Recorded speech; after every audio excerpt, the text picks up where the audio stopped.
US President Donald Trump finally approves fighter jets for Nigerian military to fight insurgency. A fighter jet, not the actual one after years of foot dragging.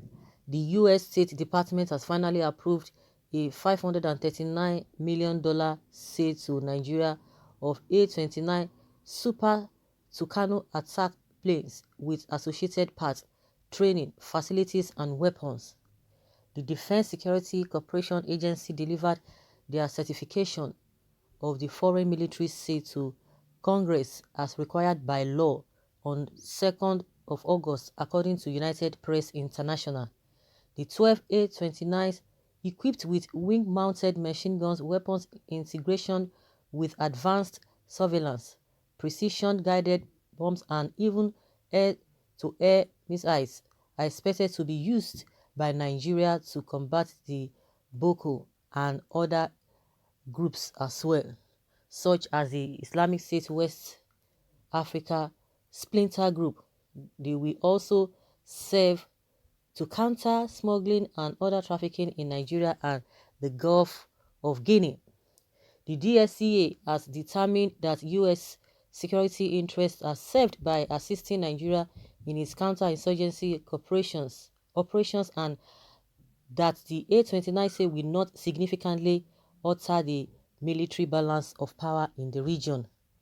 The contract will require U.S. government or private contractors to provide training and support and will include instruction on rules of engagement and human rights to help prevent civilian casualties.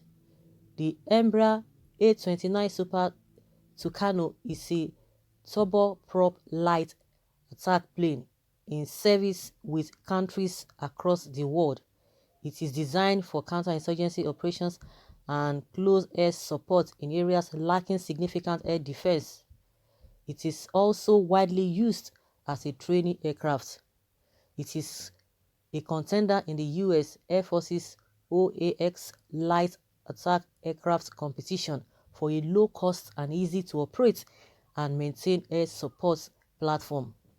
Light planes like the Tucano can fulfill air support and surveillance needs in low-risk environments at a much lower operational cost than heavier jets like the A-10 or F-16 and require less flight and maintenance training. The attack planes will be a big boost for Nigeria's military anti-terrorism campaign in the northeast of Nigeria. Past attempts to procure the plane under the Obama administration was frustrated by accusations of human rights abuses against Nigeria's military. According to Defense Industry Daily, the Super Tucano, known as the A-29 or ALX in Brazil, but abroad it's the EMB-314 successor to Embraer's widely used EMB-312 Tucano trainer. The plane offers better flight performance than the EMB-312 Tucano, plus armoring and wing-mounted machine guns, weapons integration, and with advanced surveillance and targeting pods, precision-guided bombs, and even air-to-air missiles. This makes it an excellent territorial defense and close support plane for low-budget air forces, as well as a surveillance asset with armed attack capability. Brazil uses it this way, for instance, alongside very advanced EMB-145 airborne radar and maritime patrol jet platforms. In Africa, Ghana, Angola, Burkina Faso, Angola, Mauritania either have the Tucano in their air forces or they had placed orders for new supplies.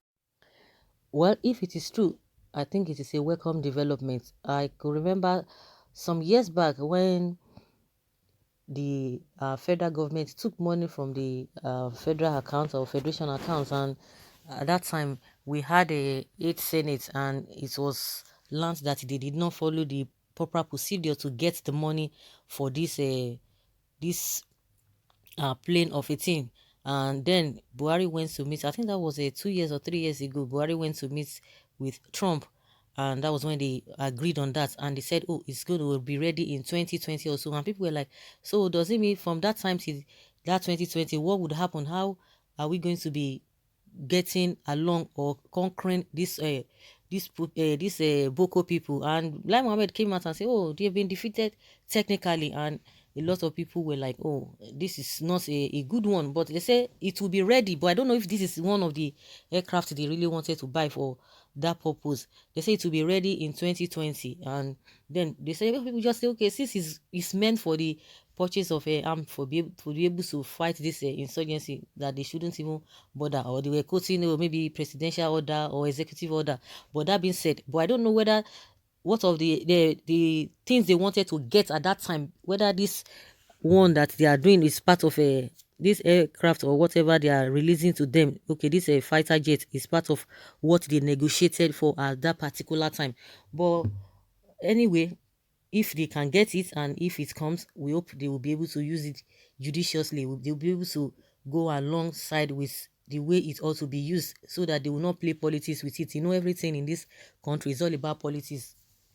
If some people feel that they are not going to get their own personal benefit from it, they will be pussyfooty about it. And more so, I think it goes beyond that, because what our soldiers are really going through now is their welfare. Their welfare package is nothing to write home about. And all this sabotage here and there, people always preempt, even when the soldiers are going on an operation. Before you know, they will just ambush them. Those are the things that we really need to do ourselves. They really need to look into, because one thing is to get this jets. Another thing is to be able to use it properly, because we still have the ones they are using. But if the administrative part of it is okay, is and the welfare of the soldiers who are always on the field, if it's well taken care of, why not? We would have been recording success. But now it's like a free fall. It's really like a free fall. Recent, we heard about one soldier that took the lives of his colleague or his superior. That one that just got newly married, just took the life, and because administrative aspect is not really well taken care of, because they lack manpower, and the man has been there for 12 months, which is not supposed to be. They don't even think about the psychology of these soldiers that always go to the field, because a lot of them, they just, and they've seen their colleagues, being and their lives being taken just like that. A lot of them have been crying. This year alone, how many people have come out from the soldiers? The last one now is not even the worst, because the two people that came out, they were talking, they were saying, they were trying to let Nigerians know what they are going through. They are letting them know what they are going through. But the last one that just happened some days back, that was very, very terrible. Very, very terrible. And people are like, oh, maybe it will send a signal to those who are at the top, who are not doing the right thing, those who are smiling to the banks. The service chiefs that they have told, the president has been told, so let them go, let them change tactics. He said no, that they have to be there.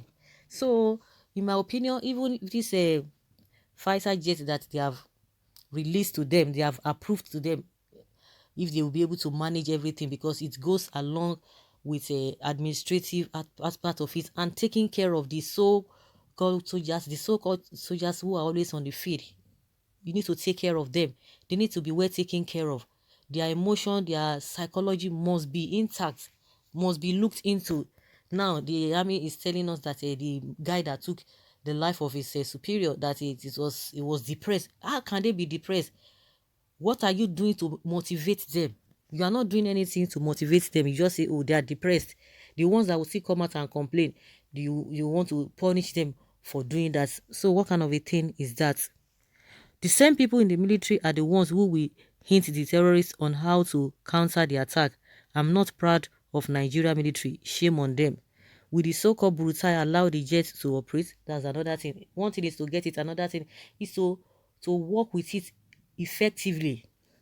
Where are the 12 paid for at the beginning of this administration? Have they been delivered, or these are additions? Exactly the question I was even asking, whether it is part of the one that they negotiated for. I think that was 2 years ago, when everybody was like, oh, we thought you just went to pay quickly. We thought it's going to be ready immediately. And they said they were ready to be, they were going to be producing it. It was not even ready. So maybe it was our money that they wanted to use to produce it. So whichever way, the most important thing is that if everything is in place, even if some things are not in place, there are some things that the army will still need to do to encourage those who are always on the field. A lot of things are involved, not only to get the jet alone. A lot of things are involved that they really need to look into, because they have been neglecting these people for some time now, and that's why you see them coming out and say, oh, we are not taking care of, we are not well taken care of, we are not doing this, we are not doing that, and they are reporting this in, and yet the president does not deem it fit to even sack some people, but he still leave them and pampering them and rubbing their heads. Another thing again, this so-called repentant Boko people again, that's another thing that Nigerians are really crying for. Well, so guys, let's hear your opinion concerning this. Like we have heard, that is good news. The US President Donald Trump finally approves this fighter jet for Nigeria military to do the needful. What do you think? Leave your comment below in the comment section. Let's have your take on this.